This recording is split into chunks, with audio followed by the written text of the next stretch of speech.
Hi guys, ito si Gene. Welcome sa 11-9 Workshop. So guys, yan sa mga pinaka-useful na joint sa woodworking. Yan tinatawag natin na mga box joint jig. So madalas nakikita natin ito sa paggawa ng mga cabinet, ng mga drawers, basta boxes na gusto natin ng extra strength at sometimes decorative touches. Gumagamit tayo ng mga ganito. Ito tinatawag natin ng box joint, no? So as you can see, yung box joint na yan, it exists dalawang parts yung kailangan dyan. No? So, itong isang to at isang to, nagtatagpo sila and it's a very, very strong joint. Now, may mga paraan para gumawa ng box joint jig. Ay iba, minamano-mano gamit ang lagare at pait, no guys? Pero matagal yon. Kaya sa mga paraan para mapabilis sa paggawa nito ay paggamit ng table saw. However, dito sa atin sa Pilipinas, usually ang mga table saw natin ay mga ganito. This is what we call a job site table saw. And ang job site table saw na madalas na ganito ng mga low-cost brands like this one, this Lotus one, hindi pwede rito yung mga blade na dikit-dikit na tinatawag natin na dado stock.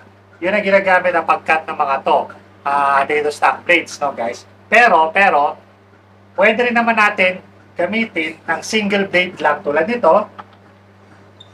So, kahit isa lang yung blade nito, pwede natin siyang gamitin na pang-cut ng mga box joint na ganito sa pamagitan ng jig. At yan ang pag-aaralan natin ngayon. So guys, gagawa tayo ng box joint jig. Pero bago yan, intro muna tayo.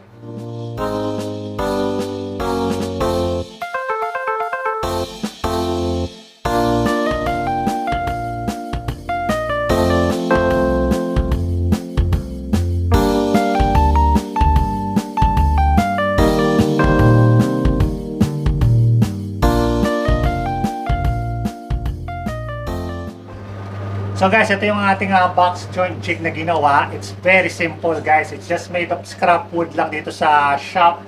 And it's very, sabi ko kasi very easy to do. And hindi ako nakaisip ng design na ito. Kinopya ko lang ito sa isang Australian na woodworker na talagang pinapalo ko, si Mario, the wood father, no guys. So ito yung kanyang first na box joint jig plan na shinare niya sa kanyang website. So, ililink ko sa description kung gusto niyo i-download yung plans for this one. Meron pa siya mga ibang plans ng box joint jig na iba-ibang design, no guys. Pero ito yung ginawa ko kasi ito yung pinaka-simple. And actually, dinownload ko na to noon pa, pero ngayon ko lang siya ginawa dito sa aking table. So, no guys, it's very simple to do. Sabi ko kasi scrap wood lang ito and I just built this. Pero nung nagawa ko na siya, may mga tweaks pa akong ginawa sa kanya para mas madali kong gamitin, ma-customize sa sarili kong use, no guys. So tara, panoorin natin kung paano ko ito ginawa. So guys, nag-cut na ako ng runners para sa ating miter slots dito. And ito yung pinakamahirap na gawin na part kasi supposed to be dapat itong dalawang to ay parehong 20 mm yung runners na 2 cm, no guys. However, ang hirap niya kasi ito medyo parang mas malaki ng konting-konti lang, siguro mga I don't know, basta sobrang sobrang lipis na mas maload siya ng konti kaysa dito sa kabilang part na to. So, you can see na ito, ang tagal ko siyang tinitip, no, bago ko na kuha yung kanyang pinaka-smooth na fit. And medyo hindi siya smooth yan, pero pag nilagyan natin ng candle wax mamaya, okay naman. Now, ikakat naman natin yung pinaka-base ng ating jig. And according sa plans guys, ang kanyang width is only around 40 inches, no? So mga ganito. However, itong Lotus table saw natin guys, kapag 14 inches lang to, kita nyo, itong miter slot na to is mas malayo sa blade. So, hindi siya center, no? So, lalakyan natin ng konti. Gagawin natin 16 inches yung kanyang width. Pero yung yung length niya, same pa rin. Same na do sa plan na 7 inches. So, this is 7 inches, guys. Okay? So, ikat natin tong 3/4 na plyboard.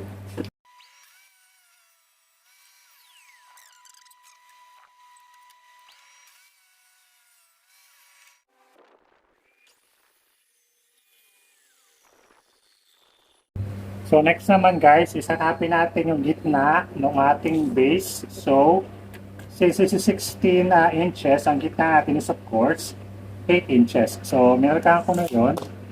And pangkaan lang natin yung gitna niya. There we go. Tapos yan ang ilalagay, tatapat natin dun sa ating blade. So dapat roughly nasa gitna. Ayan. So, ganyan dapat yung posisyon niya. And now, glue lang natin to. Bigyan natin ng glue. Yung mga runners natin. So, usually nalagyan ng, ng spacer sa ilalim, mga barya o whatever para umangat siya. Pero, since same height naman to, hindi na kailangan. So, itapat lang sa pinaka, baba. And dun sa gitna yung ating glue. Ayan. And make sure na square sa ating blade. So, ano na konti. Oops.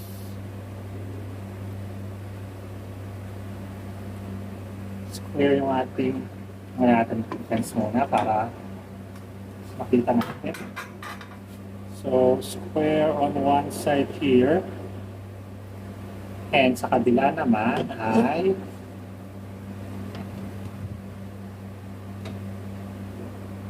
okay, that's square enough. So, ngayon, lagyan natin ng pabigat. Yan. And hintayin lang natin na matuyo. No? So, around mga 30 minutes, okay na to. At saka i-screw.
So guys, ito ang pinaka-crucial na part ng ating build. At yan ang tinatawag natin na key, no? So yung parang susi para mag-function siya ng tama, no? So kailangan natin kunin yung kapal ng ating blade o yung curve na tinatawag. So wala ko ng caliper and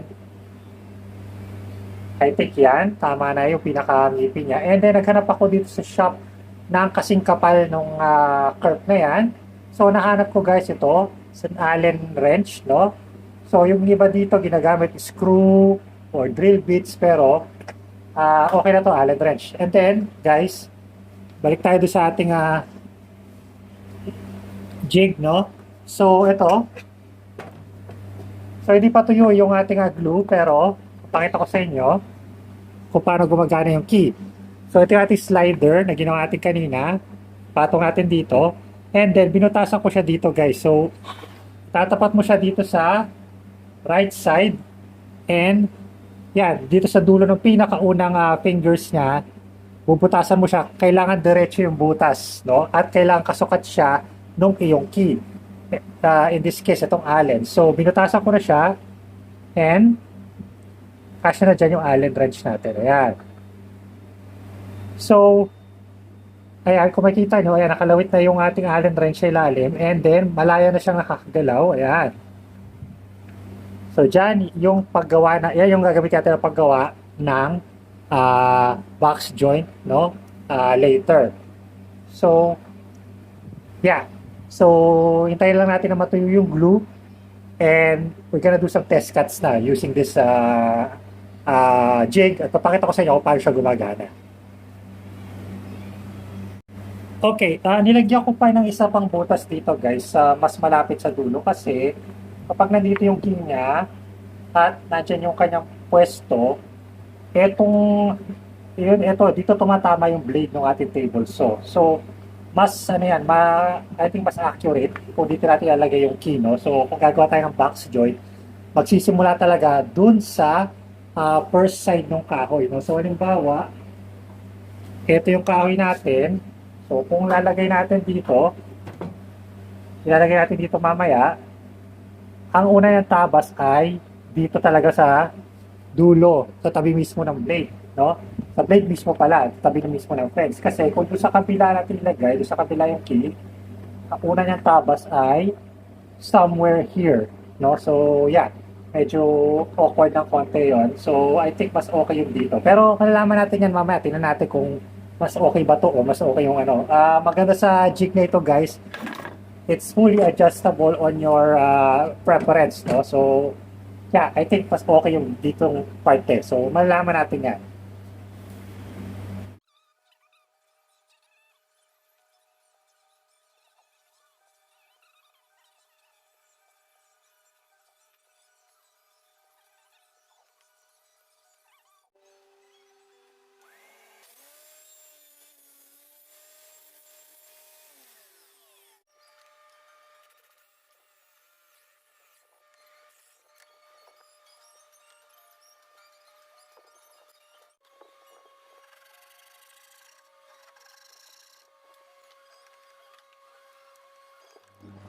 Okay guys, so magte-test cut na tayo ng ating box joint jig.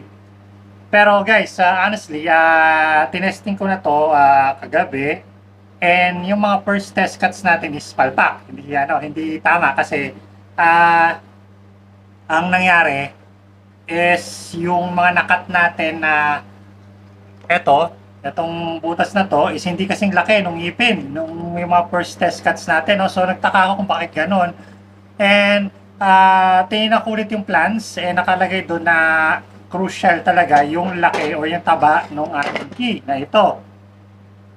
So, sabi ko nga yung una natin ginamit ito, Allen wrench, kasi kasing lipis lang siya nung ating curve ng blade o kapal ng blade, no guys?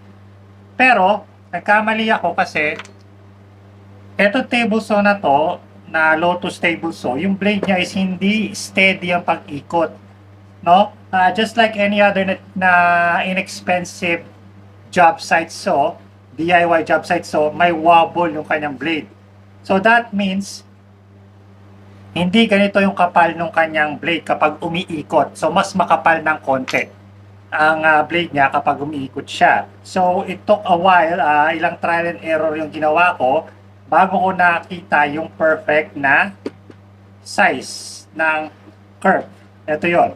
So, mas malaki ito ng konti, mas mataba siya ng konti doon sa ating table saw blade.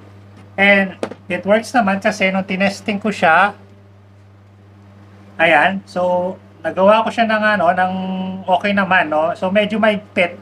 And that's okay. Mas maganda yung mas maigpit ng konti kaysa sa maluluwag, no? So, mas madaling gawa ng paraan kapag masikip or maigpit, no? Pwede mo yung kikilin, lihain para magkasya siya. Mas pangit kapag mas maluwag. So, pakita ko sa inyo guys kung paano siya gumagana. Of course, get muna natin yung slider. Ito.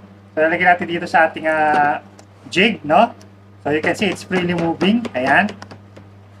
Itong kanyang key na ito, ayan, ay nandito. Ayan, nandito sa gitna ng ating mga fingers. Ayan. At yan yung magiging size ng mga ngipin ng ating box joint. Now, para i-set up siya,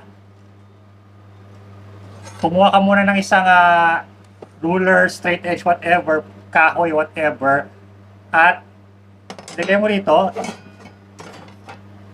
At dyan mo ilalagay yung kahoy para hindi siya nakadikit dito sa ating table mismo para meron siyang mag-free, para free yung movement niya, no? Kasi kapag nakadikit yan dito, mas mahirap siyang itulak. Pero syempre, kailangan i-consider mo muna yung kapal or yung lalim ng iyong ngipin. And para makuha mo yan, ilagay mo siya dito sa ating blade at kunin mo yung kapal ng kahoy doon sa taas ng blade. Pero syempre, dahil gagamit tayo nitong sapin na ito, na ruler, ilagay din natin yan dito para ma-compensate, no guys? And then just adjust yung table saw blade hanggang sa I think almost, so taas ko pa ng konti lang ang konti, yeah, I think that's it. So yun, so ganyan kakapal or ganyan kataas yung ating blade, no? So balik natin to rito, ilagay natin tong ating first na wood dito, yan. So dyan magsisimula yung ating box o yung mga ngipin ng box joint, and then kuha tayo ng spacer. So ito guys, spacer icing kapal, 3/4 plyboard din, tulad ng ginamit natin doon sa mga fingers, no? So ilalagay natin yan dito, ayan. And then kunin natin yung kaparehas o yung partner ng ating kahoy, and then ilagay siya dito sa kabila, ayan. And then let's just clamp that down. Ayan. Etik okay na dito.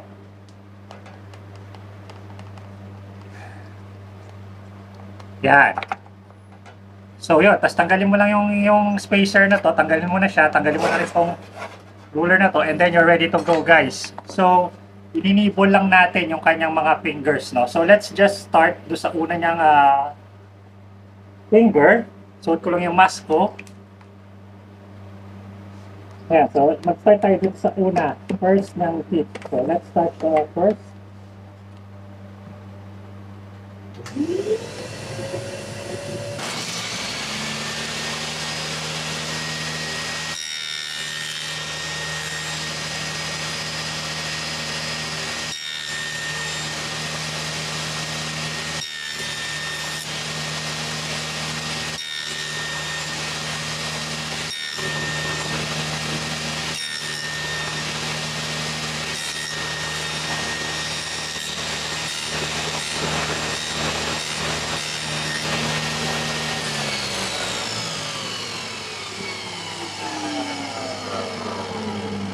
Okay, kasi nakat natin yung una niyang ngipin. Now let's move to the second tip. So lilipat lang natin siya doon sa pangalawang finger. O yan, yung slider niya. Ayan, sa pangalawa na yan. So let's start here.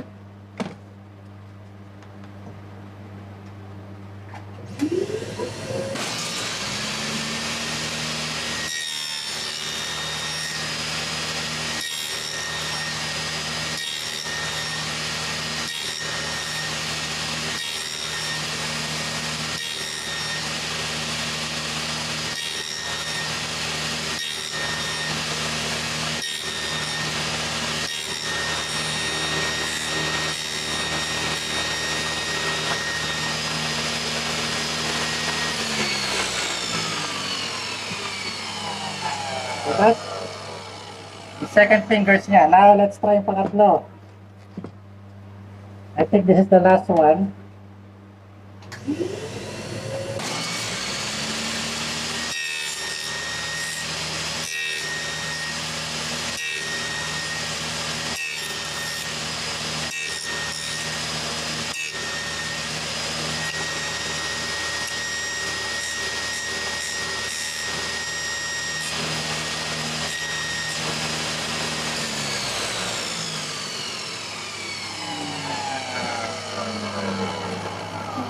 Okay guys, now let's see if it will fit, no? Patanggalin na natin yung clamp.